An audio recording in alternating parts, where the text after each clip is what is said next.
మారిపోవాలి. అయ్ బాబోయ్, అద్భుతాలు జరిగిపోవాలి. ఏదేమైనా గానీ ఓటు మాత్రం అమ్ముకు దబ్బాలరా. అంటే శివరాకర్కి ఏమంటారండి ఇప్పుడు?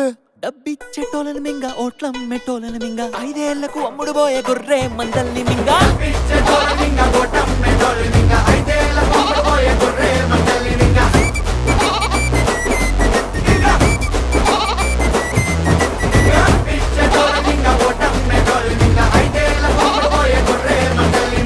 నాన్న మింగడం అంటే ఏంటి నాన్న?